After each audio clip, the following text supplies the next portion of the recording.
যুক্তরাষ্ট্রের মিশিগানে ভ্রাম্যমাণ কনসুলেট সেবার দ্বিতীয় দিনেও দেখা গেছে ব্যাপক সাড়া। নির্ধারিত সময় পেরিয়ে রাত পর্যন্ত সেবা দিতে হয়েছে দূতাবাস কর্মকর্তাদের। ওয়ারেন সিটির 10 মাইলের আল ইহসান ইসলামিক সেন্টারে চলমান ভ্রাম্যমাণ কনসুলেট সেবার দ্বিতীয় দিনেও ছিল উপচে পড়া ভিড়।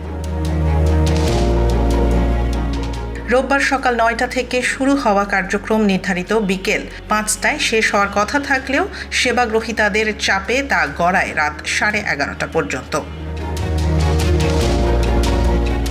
দ্বিতীয় দিনে সবচেয়ে বেশি চাপ ছিল ই পাসপোর্ট সেবায়।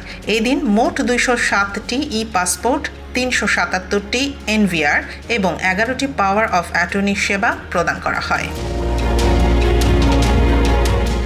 এদিকে 2 দিনে মোট 315টি ই পাসপোর্ট, 846টি এনভিআর এবং 32টি পাওয়ার অফ অ্যাটর্নি সম্পন্ন হয়েছে বলে জানা গেছে।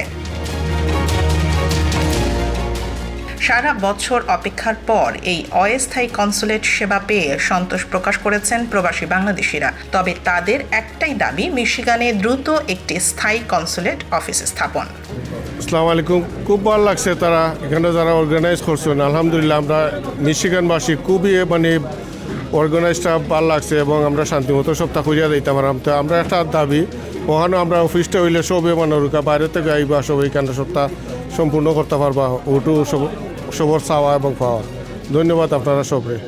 কর্মকর্তারা জানিয়েছেন শেষ দিন সোমবারও একই স্থানে সেবা কার্যক্রম চলবে এবং সেবা প্রত্যাশীদের নির্ধারিত সময়ের মধ্যে উপস্থিত হওয়ার আহ্বান জানানো হয়েছে।